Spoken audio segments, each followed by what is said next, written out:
하나님 감사합니다. 또 지금 이 시간 출애굽기서 너무나 오랫동안 우리가 안 했는데 다시 우리 출애굽기로 들어가서 하나님의 놀라우신 뜻을 발견할 수 있도록 주님께서 함께하여 주옵소서. 감사합니다. 예수님의 이름으로 기도합니다. 아멘. 네, 너무 한참 돼가지고 저도 막 어디서부터 할 차례지 막 이러면서 중보자 모세 할 차례. 네, 거기 할 차례죠. 네, 딱 보니까 거기더라고요. 10계명까지 제가 했더라고요.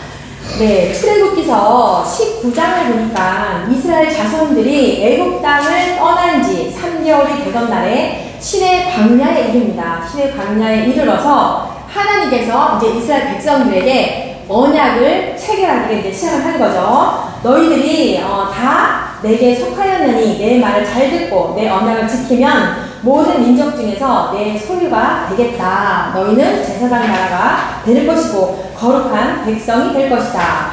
그래서 이 말들을 이스라엘 자손들에게 다 전하여라. 이렇게 말씀하십니다. 그러면서 20장에 그렇게 말씀하죠. 1절에 하나님이 이 모든 말씀으로 말씀하여 이르시되 나는 너를 애굽 땅 종되었던 집에서 인도하여 낸 내 하나님 여호와니라. 네, 이 말씀을 들었을 때 이스라엘 자손들이 그랬을 것 같아요. 하나님을 찬양을 했죠. 노예 생활에서 하나님께서 이끌어내시면서 구원해내시면서 마침내 모든 광야 생활에서도 어땠어요? 막 물이 없어서 또 홍해를 또 그 앞에를 두고 뒤에 적들이 오는 것을 바라보면서 그 모든 것 가운데 하나님이 다 해결해 주셨어요. 문제를 다 해결해 주신 그 상황 가운데 시내산에 이제 일어서 너희들은 내 백성이 될 것이다 하시면서 이렇게 너희들을 종되었던 집에서 인도하여 낸 내가 바로 너희의 하나님 여호와시다 이렇게 말씀하시는 거예요. 그렇게 10계명을 이야기하잖아요. 10계명 3절부터 17절까지 이제 10계명을 주십니다. 그랬는데 18절에 보니까 우리가 지금 거기 나갈 차례거든요. 18절에 보니까 백성들이 우레와 번개와 나팔 소리와 산의 연기를 보면서 놀라는 거예요. 뭐야 이게? 이렇게 무서워하는 거죠. 때로는 하나님께서 이 천둥과 번개와 이런 것들을 동반하여서 무시무시한 그 상황 가운데 임하십니다. 그랬더니 백성들이 무서워하는 거예요. 지금까지 우리를 인도하신 하나님, 이게 뭐지? 무서워. 그렇게 된 거죠. 그러면서 19절에 모세에게 아니 우리가 이제 하나님께 나아갈 수 없습니다. 당신이 하나님 말씀을 듣고 우리한테 말을 해주십시오. 하나님이 직선적으로 우리에게 말을 하면 우리가 다 죽을 것 같습니다. 이러면서 모세에게 그런 말을 하는 거예요. 백성들이 스스로 모세에게 당신이 중보자가 되어서 해주십시오. 우리는 하나님 앞에 나아갈 수가 없습니다. 무섭습니다. 이렇게 말을 하는 거예요. 그랬더니 20절에 백성들이여 두려워하지 마십시오. 하나님이 이렇게 하시는 것은 우리를 시험하고 또한 하나님을 경외하고 범죄하지 않기 위해서 이렇게 하는 겁니다. 두려워하지 마십시오. 이렇게 말을 하는 거예요. 20절에 보니까 그렇게 말을 하죠.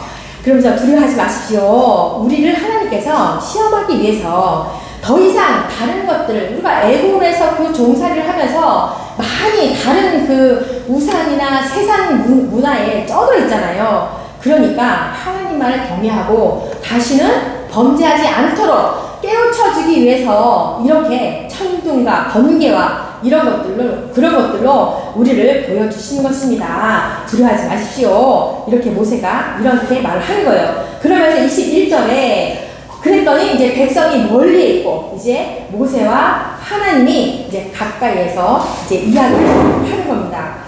뭐예요? 이게 사실은 우리가 지도자로 세울 때 시기 질투하는 사람들이 얼마나 많아요. 그죠?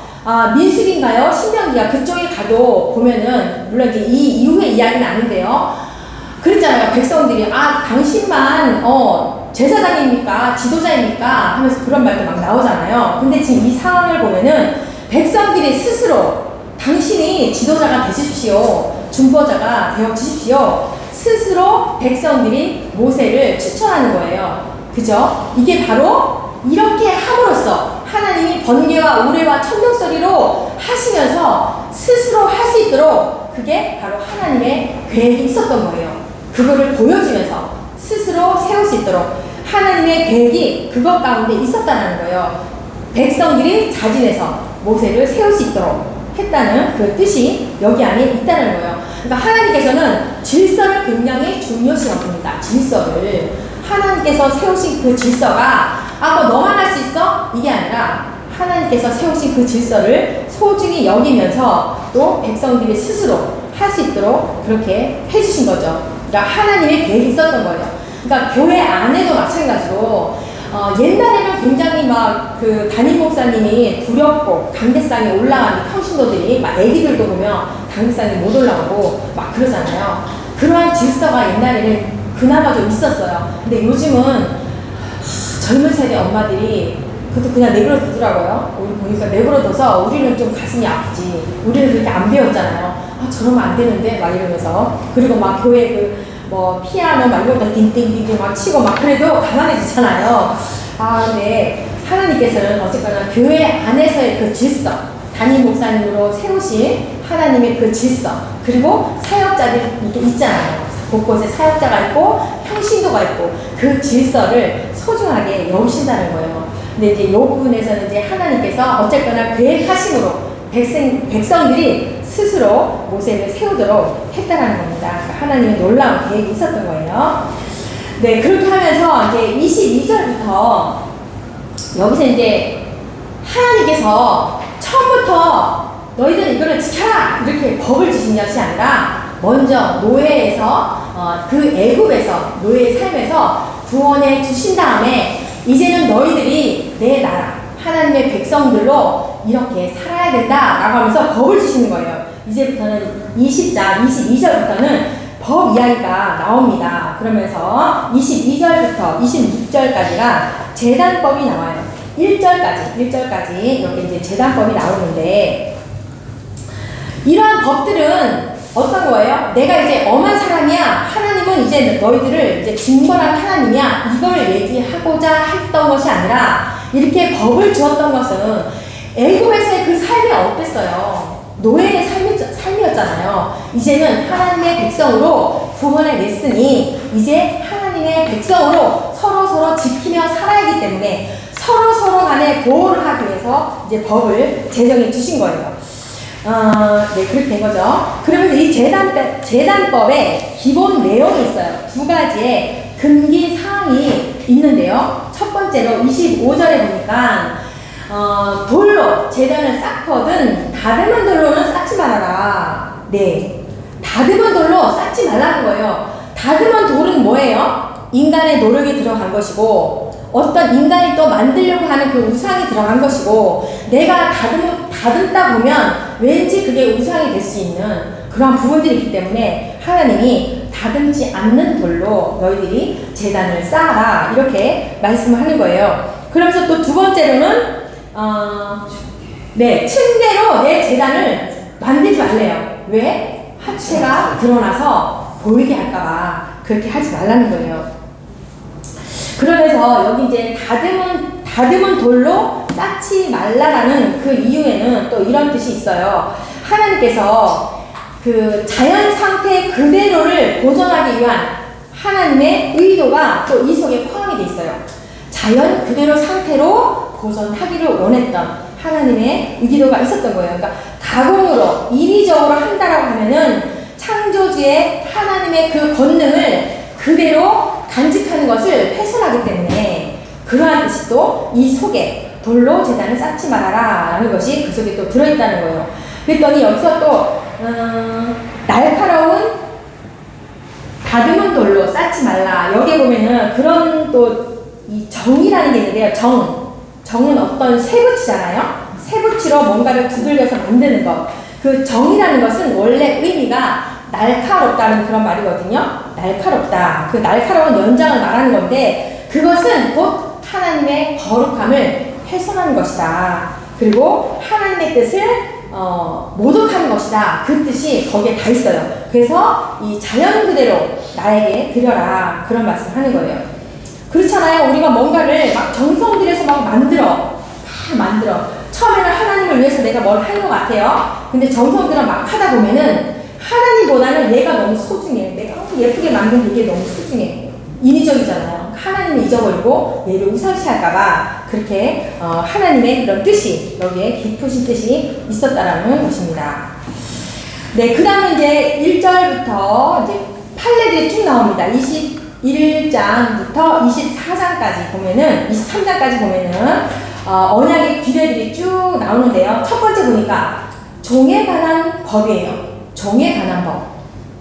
그러니까 종이라고 하면 다 포함이 되는 게 아니고요. 히브리 종들에 관한 법. 그러니까 하나님이 당신의 백성들을 구원에 내셨잖아요. 그러니까 이들을, 히브리인들, 이들을 서로 보호하기 위해서 만든 법이기 때문에 다 포함된 종의 법이 아니라 히브리인들의 그 관한 법이 있는 거예요. 그 뭐라고 말씀하는 거예요? 2절을 보니까 일곱째 해에 너희들이 종이 됐다 하더라도 일곱째 해는 자유인이 될 것이다.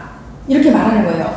근데 이게 사계명과 관련이 있어요. 사계명이 뭐예요? 안식일을 기억하여 거룩하게 지키라. 엿새 동안은 힘써 내 모든 일을 행할 것이나 일곱째 날은 내 하나님 여호와의 안식일인즉 너나 내 아들이나 내 딸이나 내 남종이나 내 여종이나 내 가축이나 내 문 안에 머무는 객이라도 아무 일도 하지 말라. 이는 엿새 동안에 나 여호와가 하늘과 땅과 바다와 그 가운데에 모든 것을 만들고 일곱째 날에 쉬었습니다. 그러므로 나 여호와가 안식일을 복되게 하여 그날을 거룩하게 하였느니라. 예, 사계명과 관련이 돼 있어서 이 안식일의 계명은 곧 종의 해방과도 이어져 있는 말씀이라고 할 수가 있어요. 안식일의 계명은 종의 해방과도 관련된 말씀이다 라고 할 수가 있어요. 그래가지고 이 쭉 내용을요 11절까지 쭉 읽어보면은 만일에 이 종으로 살았어, 주인 집에. 근데 주인의 여종하고 장가를 들었어요, 남자가. 그러면은 나중에 7년째 두고 나와야 돼.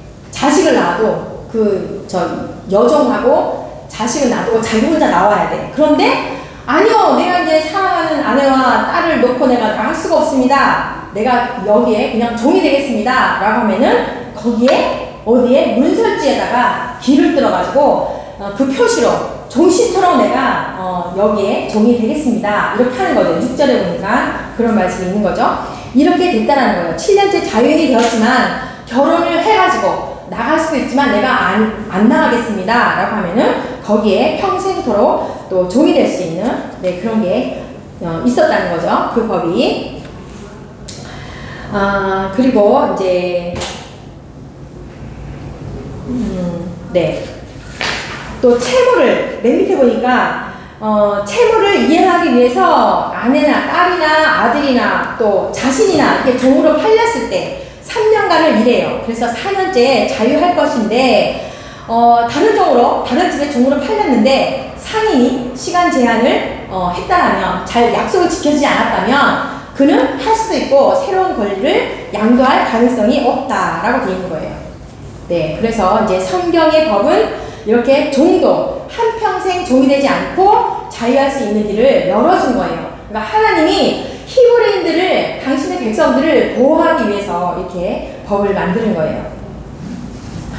네, 그랬더니 더 뒤에 보니까 이방인들 중에는 종이 된 사람은 종신토록 종이로 일했다는 거예요. 이때 당시 그랬다는 거죠. 네, 그 다음에 12절부터 17절에는 이제 폭행에 관한 법 이렇게 제목이 돼 있죠. 그러면서 우리 책에는 살인죄에 대해서 얘기를 하고 있는데 사형에 관한 법이에요. 14절에 보니까 고의로 죽였을 때도 너희는 죽임을 당할 것이다. 16절에는 납치한 자도 죽는다. 다 이제 죽음에 대한, 사형에 대한 그런 법을 이렇게 만드신 건데요. 15절에 보니까 부모를 치는 자, 또 부모를 저주한 자, 다 사형에 당할 것이다. 이렇게 말해요. 이거는 이제 6계명하고 관련이 돼 있는 법이고, 이제 고범죄와 실수로 인한 죄, 그러니까 약한 죄하고 실수로 인한, 고범죄, 높은 죄, 고범죄는 무조건 재단에 있더라도 끊어내어서 사형을 했대요. 고범죄는. 그런데 실수로 인한 죄는 잠시 도피성에 있다가 대사장이 죽을 때까지 그곳에 머물렀다는 거예요. 이것은 다 이렇게 이제 이렇게 하면 다 죽음이 닿을 것이다 라는 것이 아니라 다 근본적으로는 하나님이 이들을 보호하기 위해서 이러한 법을 만들었다는 거예요. 이렇게 지금 살인죄와 같은 이 사형에 관한 법처럼 네, 하나님께서 이 생명을 소중히 여기시는 이 하나님께서 창조자의 하나님께서 왜 이렇게 하셨는가? 왜 이렇게 하셨는가? 하나님이 주신 생명과 권위를 훼손하는 것은 나의 뜻을 역범하는 그저 역행하는 중범죄이기 때문에 이렇게 사형이라는 법을 준 거예요. 내가 준 생명과 권위를 너희들이 감히 뜻을 훼손하느냐 하면서 중범죄로 이 사형으로 다루었다는 거예요. 그리고 이렇게까지 또 강하게 법을 주신 것은 나는 언제나 너희들을 사랑과 공의로 통치할 것이다. 그것을 말씀하고 싶어서 이렇게 사형에 관한 법을 주신 거예요. 그리고 이제 세 번째로는 이렇게 이제 고범죄들을 징계하려고 했던 것은 내가 정한 법에 온전히 순종하는 거룩한 생명들을 보존하는 것, 그것이 여기에 숨겨져 있는 목적이라고 할 수가 있어요.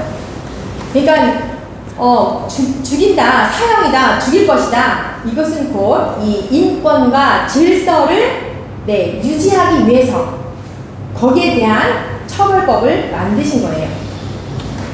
그러니까 다른 사람의 인격과 권리를 무시하지 말아라. 그런 거에 포함이 되어 있는 말씀이라고 할 수 있습니다. 그러면서 28절에서부터 36절까지는 뭐라고 되어 있어요? 인자의 책임이라고 되어 있죠? 우리 성경책에는 인자의 책임이라고 되어 있고 우리 책에는 상해죄, 그러니까 피해 보상에 대한 관한 법이에요. 피해 보상. 이웃들에게 신체상 손상을 가했을 경우, 그리고 재산상의 손해를 입혔을 경우, 사람을 쳐맞았어. 나 이게 지금 받은 소를 해가지고, 이게 뭘 받았지? 이렇게 사람을 이렇게 소가 이렇게 받잖아요. 머리로. 이렇게 디디맞는 거. 그렇게 해서 죽임을 당하게 되면 3배의 보상을 했다는 거예요. 그러면서 이것도 마찬가지로 생명의 그런 존엄성을 강조하기 위해서 주신 말씀이에요. 곧 이것은 이제 피해 보상에 관한 법인데 곧 신명기 19장 21절에 나와 있는 동해보복법에도 같이 적용돼요. 동해보복법. 그러니까 이런 것들은 다 사사로운 복수의 그런 악순환을 막기 위해서 그런 복수로 자꾸 하지 말아라. 그런 것들을 예방하기 위해서 이런 법을 주셨다는 거예요. 그러니까 내가 새 계명을 주었지 사랑으로 너희들이 승리하여라. 그러기 위해서 이걸 줬다는 거예요. 그러니까 법이 없이 노예 생활만 그죠? 몇백 년을 하다가 이렇게 구치해 왔으니 얼마나 자유분방하겠어. 아싸 신난다 막 이랬을 거 아니에요. 근데 하나님이 딱 그러기 전에 신의 산에서 머물러서 이제 그 법을 주신 거예요. 너무 세세하게 얼마나 자세하게 하나님께서 말씀이 적혀 있는지 이랬을 때는 이럴 것이다. 얼마나 자세하게 말씀해 주신지 정말 놀랐습니다. 그리고 22장 1절에서 15절까지의 말씀을 보니까 대상에 관한 법, 우리 이제 성경책에는 그렇게 나와 있고요. 여기에는 절도, 상처, 소유권, 분쟁 되어 있는데 이건 바로 아까와 비슷해요. 상해죄 거기하고 비슷한데요. 재산권 침해에 관한 법이에요. 재산권 침해에 관한 법. 그러니까 소는 만일에 소를 도둑질했어. 그러면 5배로 보상해야 돼요. 양은 4배로. 왜 소와 양은 이렇게 높았을까요? 왜냐하면 제사의 거룩한 제물이었기 때문에 이렇게 높았대요. 그리고 양보다 소가 높았던 것은 소가 더 비쌌고, 그리고 그 주인의 모든 생활을 책임졌던 소기 때문에, 얘가 노역하는 거잖아요. 소가 노역을 하잖아요. 그렇기 때문에 노역을 담당했기 때문에 더 크게 보상을 했다라고 하는 거예요. 그래서 이제 이렇게 이거는 이제 8계명에 기초하고 있어요. 8계명. 그러면서 이제 쭉 뭐 나오죠. 1절부터 이웃의 재물을 도적질할 경우 그러한 법을 주신 거고, 또 그 밑으로 보니까 가축의 관리 소홀도, 그리고 화재로 이웃의 재산에 피해를 준 경우에도 이렇게 그리고 맡겨놓은 물건에 피해를 준 경우에도, 그리고 빌려온 물건에 피해를 줬을 때도 여기서도 바로 이 법을 적용하여서 보상을 했다는 거예요. 그러니까 이렇게 규칙을 잘 정해 놓은 것은 계속 말하는 거지만, 이제는 너희들이 노예의 삶이 아니라 나라를 형성해야 하니 이제 질서 유지와 서로 상호 간의 신뢰와 공동체의 안정을 위해서, 그 조치하기 위해서 하나님께서 이렇게 세밀하게 법을 정해 두신 거예요. 너희들이 그러한 질서를 통하여서 바로 너희들 간에 서로 풍요할 수도 있고 기쁨이 넘쳐날 수도 있다. 그래서 하나님께서 세밀하게 이렇게 법을 주신 거예요. 그 다음에는 22장 16절부터 17절까지 보니까 처녀와 동침할 경우, 그러니까 이거는 이제 육적인 문란에 관한 법이죠. 육의 문란에 관한 법. 그랬을 경우는 처녀가 이랬을 경우는 납폐금을 주거나 혼인을 해야 돼. 예. 하나님께서 가장 정말 싫어하는 것 중에 하나가, 가장 가증스럽게, 여기 표현이 그렇게 되네요. 가장 가증스럽게 여기는 것 중에 하나가 이렇게 영육에 문란한 거예요. 문란한 거. 문란에 관련해서 하나님이 가장 싫어했어요. 그리고 이제 신명기 22장에 보면은요, 신명기 22장에 보면은 정혼한 자와 동침했을 경우는 둘 다 죽어야 돼요. 둘 다 죽어야 돼. 이렇게 무섭게 하나님께서 무섭게 이렇게 율법으로 하나님이 우리에게 준 것은 그 율법으로 우리를 정죄하기 위함이 아니라 보호하기 위해서, 너희들이 이렇게 법 안에서 너희들이 보호하기 위해서 내가 이렇게 주었다라는 것이죠. 그 다음에 18절에서 20절까지, 그러니까 너는 무당을 살려주지 마라, 진술과 음행하지 마라, 행음하지 마라, 다른 신에게 제사를 드리지 마라, 이런 이야기가 있죠. 20절까지. 이거는 아까는 육의 문란에 관한 법이고, 이거는 영의 문란에 관한 법이에요. 영적으로 너희들이 문란한 것, 하나님이 가장 싫어하는 법 중에 이거라고 그랬어요. 무당도 감히 여호와의 신앙을 변질시켜? 그래서 죽었다는 거예요. 무당도 죽인다. 그리고 수간은 또 뭐예요? 이거는 창조 질서를 완전히 무너뜨리는 거예요. 하나님께 대적하는 거죠. 그러니까 이것도 사형이다. 네.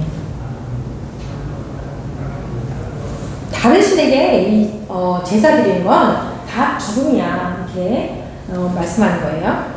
그리고 이제 그 밑에 보니까 고아와 가구가 다루어진다라고 있죠. 그게 그 밑에 들어가야 될 것 같아요. 이게 그 위에 들어갔네요. 도덕적 계명과 의무 그 밑으로, 가난한 자들의 권리 그 밑으로. 네. 체계. 자, 그 다음에 22장 21절부터 27절 말씀인데요. 가난한 자들의 권리, 가난한 자들의 그 권리.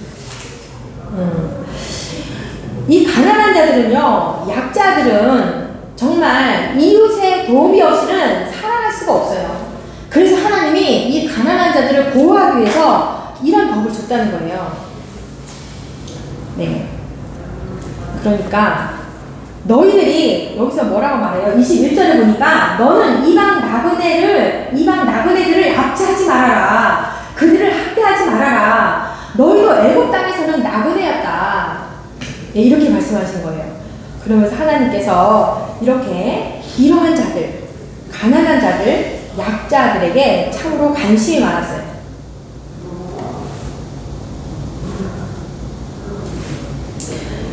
그러면서 여기서 보니까요, 자기 형제에게, 여기서 보니까 자기 형제들에게 돈을 빌려줬어. 그러면 이자를 받지 말래요. 여기도 가난한 자들에게나 또 자기 민족에게나 돈을 빌려줄 때는 이자를 받지 말래요. 그런데 그 세 번째 줄에 보니까 타국인에게 돈을 빌려줄 경우는 이자를 받으래요. 네. 그러니까 하나님이 굉장히 당신이 처음에 세우신 그 백성들, 선민들을 굉장히 관심 있게 보셨다는 거죠. 그러면서 22절에도 보니까 고아와 과부와 이런 자들을 해롭게 하지 말아라. 그들의 부르짖음을 내가 들었다. 그들을 너희들이 괴롭히면은 너희들은 죽임을 당할 것이고, 그들을 또한 해롭게 한다면 너희의 아내는 과부로 만들 것이고 너희의 자녀들은 고아로 만들어 버릴 것이다. 이렇게 말씀하는 거예요. 무섭죠. 그렇게 말씀하시는 거예요. 그 다음에 이제 종교적인 의문인데요. 28절부터 31절까지. 네. 여기는 재판장. 그리고 백성의 지도자들에게 저주하지 말래요. 그것은 하나님이 세운 종, 곧 하나님을 거역하는 거라는 거예요. 재판장이나 지도자들을 저주하지 말아라. 대신에 그들은 어떻게 해야 돼? 재판장과 지도자들은 어떻게 해야 돼요? 종교적인 그러한 것들로 인하여서 이웃 사랑과 소외된 영혼들에게 보살핌을 해야 되는 거예요. 그들은. 네. 그리고 23장 1절에서 9절까지는 공평에 관한 법이에요. 이것이 사실은 우리 지금 이 시대에 적용이 돼야 되는데 안타깝습니다.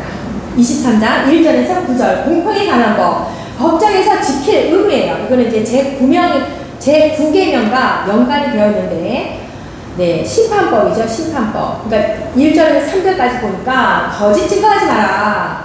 그 다음에 원수라 하여도 상대 재산을 보호해라. 또 그 밑에 6절 이하에서는 사사로운 감정이 없이 엄정한 재판을 하여라. 이렇게 재판에 관한 법, 심판법을 이렇게 말씀하고 있는 거예요. 그러면서 고린도후서 5장 10절에 최후의 심판대를 너희들을 생각하여라. 그러니까 심판을 잘하라는 거예요. 거짓 증거하지 말고 사사로운 감정으로 너희들이 잘못된 판단을 한다면 최후의 심판 때 내가 너희들을 심판할 것이야. 그것을 생각하라는 거죠. 그러면서 신명기 1장 17절에 최종의 심판자인 하나님을 너희들을 생각하면서 왜곡된 판결을 하지 말아라. 이렇게 말씀하는 거예요. 지금의 우리 법은 어때요? 목소리 크고 빽이 있으면 다 통과잖아요. 네, 우리 연약한 우리들은 진짜 잘 살아야 돼요. 거의 그런 말 있잖아요. 나 그런 말이 난 이해가 안 됐어. 코에 걸린 코걸이, 귀걸이. 그게 왜 정당한데 막 이랬었는데 지금 요즘 시대가 이렇게 되어가면서 무섭다. 그런 생각이 들었어요. 제가 이제 자랑스럽게 또 얘기하자면 코로나 때 4인 이상 모이지 말라고 해가지고 그래도 우리가 모였잖아요. 11명이 모였더니 한 열심히 막 불러 막 기도를 하고 있었어. 불을 다 끄고. 그때 누가 불을 탁 켜는 거예요. 기다려, 강령이 달았네? 했더니 뒤에서 깜짝하지 마세요! 경찰이 와가지고 놀래가지고 불러 얼마나 뜨거웠겠어요. 11명이 불 딱 끄고 있기도 하는데. 근데 불이 탁 켜져서 밝아졌네? 이랬는데 깜짝하지 마세요! 완전히 공산당에 저리 가라. 깜짝하지 말고 가만히 정자리에서 신분증과 책상에 올려놓은 그게 무서웠어. 신분증 없는 사람. 이제 없는 사람은 이제 증거를 대야지. 하여튼 딱 올려놓으래. 그랬더니 이제 우리 11명은 머릿속으로 생각해봤지. 신분증이 없다고 할까? 아니면 살짝 화장실을 갔다 온다고 할까? 막 이런. 그래서 몇 분은 화장실 간다고 나갔다가 안 들어온 거야. 그리고 이제, 그래, 난 또 창피한 것도 싫잖아요. 그래서 딱 내놓고 있었지, 나는. 그리고 이제 줬어요. 그래갖고는 다 이거 썼죠. 다 쓰고. 진짜. 네. 무서웠어요. 기독교인들은 가만히 있었나 몰라. 그러니까요. 왜냐면 절이랑 천주교. 그런 데 했다며요. 백화점이랑 전철. 다 있어. 전철은 안 그래요? 왜 교회만 보였나 몰라. 전철도 그렇잖아요. 마찬가지죠. 이해가 안 되는 거지.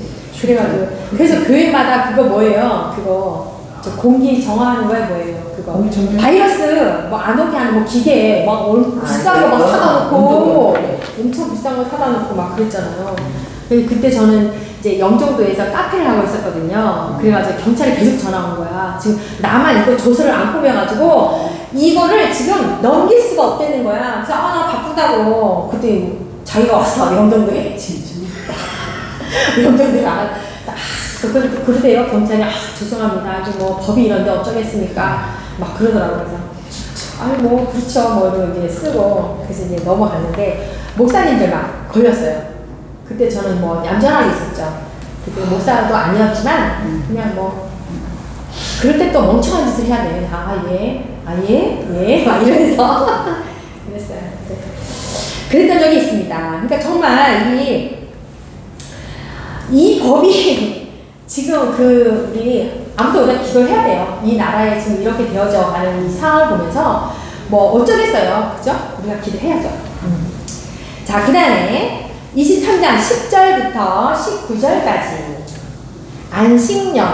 안식년과 안식일에 관한 법이 나오네요. 그러면서 안식의 시기와 축제 때이다. 그러니까 이것은 곧 사계명과 연관이 되어 있는데 그 각종의 절기 준수에 관한 법을 주신 거예요. 이렇게 지켜라 이렇게 하시는 거죠. 그러니까 이스라엘 백성들이 이 가나안에 정착을 하면서 그 농경 유지에 생활했거든요. 그러다 보니까 각종 절기 규정을 이렇게 하나님께서 주신 거예요. 그러니까 이렇게 주신 이유가 절기를 제정하여서 준수할 것을 주신 이유가 과거의 은혜를 생각하면서 오늘의 신앙을 더 독려하기 위해서 줬다는 거예요. 어떤 이런 규칙들을 주어서 우리를 힘들게 하는 것이 아니라 너희들의 과거의 은혜를 생각하고 오늘의 신앙을 독려하기 위해서. 그리고 이 자연 만물의 주관자이신 하나님이심을 말씀하고 싶어서. 그리고 너희들은 선민이야. 그러니까 선민의식을 고취시키면서 경건에 힘쓰고 하나님의 영광을 와서 살아라. 그러기 위해서 이렇게 절기를 주셨다는 거예요. 네, 안식의 시기를 보니까 10절에서 13절까지 이제 나와 있잖아요. 안식의 시기. 7년째 안식을 준수하여라. 그때는 곡식을 거두지 말아라. 왜요? 왜 거두지 말았어요? 가난한 자들을 위해서 남겨두라. 참 우리 하나님은 놀랍습니다. 그래서 토지나 가난한 자, 종, 또 가족, 들짐승들을 위한 다 토지까지도 다 안식년을 다 규정을 하신 거예요. 그러면서 이제 절기가 나오죠. 절기 14절과 19절을 보면은 절기가 나오는데 3대 절기가 나오잖아요. 4절과 5절에 보니까 무교절, 그죠? 무교절 나오고 그 다음에 매추절 나오고 그 다음에 9절에 보니까 수장절이 나와요. 수장절. 그죠? 무교절은 뭐예요? 그러니까 6월절의 그 연장으로서 출애굽 사건을 기념하기 위해서 기억하라는 거예요. 너희들의 과거의 은혜를 기억하여라. 그러기 위해서 이제 무교절 이렇게 절기를 주셨고 또 매추절은 기쁨의 수확을 허락하신 하나님께 감사하여서 첫 수확으로 이렇게 봉헌을 하였던 거예요. 그리고 이제 수장절은 광야 생활 때에 하나님을 기념하기 위해서 광야 때 하나님께서 얼마나 보살피시고 먹을 걸 때때마다 주시고 그랬잖아요. 그것을 기념하기 위해서. 그러니까 이게 다 뭐예요? 하나님의 도우심과 인도하심을 기억하기 위해서 이렇게 하나님께서 절기를 규정을 하면서 주셨다는 거예요. 근데 그 밑에 보니까 새끼 염소를 어미젖으로 요리하지 말라. 이거는 말도 안 되는 거야. 엄마 젖으로 새끼 염소를 넣어가지고 요리를 했던 의식이 있었대요. 고대 근동 아시아에서. 그랬을 거야. 그 다산을 위한 제사 의식이었대요. 다산. 이거는 정말 그죠. 있을 수 없는 일이죠. 근데 그렇게 했던 것이 아주 살벌하게 써놨네요. 내가 고기가 연하고 맛있대요. 이렇게 한 것이. 그래서 그 옆에다 제가 적었어요. 미친 짓. 엄청 안 돌아서 아, 어떤 그러니까. 도시라서 그래서 그러니까 고대 근동에는 이렇게 뜨는 거야. 이때 당시에 사산을 위해서 재산 이렇게 했다는 거예요. 네, 그러면서 이제 출애굽기서 34장 26절과 신명기 14장 21절에 이제 이런 말씀들이 있는데요. 아무리 짐승이라도, 이게 지금 새끼 염소잖아요. 짐승이라도 자녀와 어미의 그 사랑을 파괴하는 이런 잔인행위는 하지 말라는 거예요. 그리고 두 번째로는 이 자연 질서를 파괴하는 비윤리적인 행위를 하지 말라는 거예요. 그러니까 하나님은 이 사람뿐만이 아니라 이 동물까지도 긍휼을 베푸셨던 하나님이라는 거죠. 왜요? 하나님이 창조하셨으니까. 그죠? 동물도 그렇고 식물도 그렇고 다 하나님께 감사해야지. 그것을 이용해서 인간의 그 욕심으로 이러한 제사의식을 지내고 먹고자, 입고자, 살고자 그렇게 이용을 하면 안 된다는 거예요. 무서워요. 네, 그리고 이제 종원, 순종과 불순종의 결과를 말하는 거예요. 그러니까 언약의 결론적으로 말하는 거죠. 네, 언약의 결론적으로 말씀을 하시는 건데 20절과 33절까지 이 결론적으로 쭉 말씀을 명령과 약속이라고 돼 있죠. 제목에는 결론적으로 이 가나안 땅에서 준수할 규정들의 그 결론을 말씀하시는 건데 25절에 보니까 하나님께 철저한 순종과 섬김과 경건과 거룩을 유지하여라.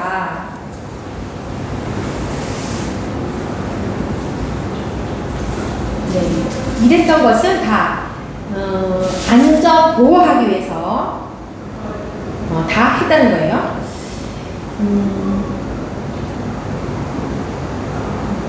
그래서 하나님의 백성된 자들의 절대적인 순종은 그저 번영과 평안과 축복의 지름길이라는 거죠.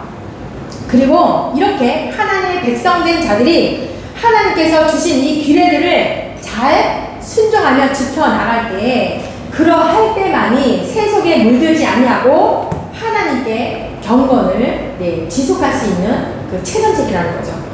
그러니까 이러한 규칙들을 안 줬어봐요.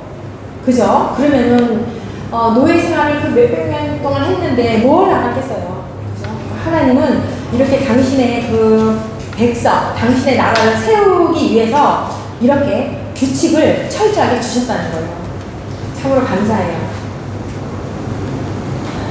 네, 이것으로 마치고요. 다음에는 이제 언약체절 24장 이제 들어가도록 할게요.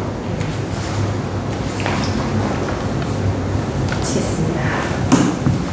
너무 감사하죠. 그러니까 하나님께서 율법을 이렇게 613가지씩이나 주셔가지고 우리를 이렇게 목적을 그냥 이게 아니라 그렇잖아요. 우리를 보호하기 위해서. 법이 때로는 우리를 또 보호하잖아요. 그런 법이 없어봐. 뭐 누가 누구 때려도 고소할 방법이 없잖아. 항의할 방법이 없잖아. 하나님은 그렇게 율법을 주신 것은 이제 우리를 보호하시기 위해서 그렇다는 거예요. 하나님 감사합니다. 오늘 또한 이렇게 하나님께서 저희들을 또 이 땅 가운데 불러주셔서 하나님의 그 많은 법들과 율법을 또 우리가 알았습니다. 그렇게 우리에게 율법을 주신 것은 우리가 이 땅 가운데 안전하게 살기 위해서 주신 것을 또 하나님의 관심이고 하나님의 사랑임을 우리가 또한 배웠습니다.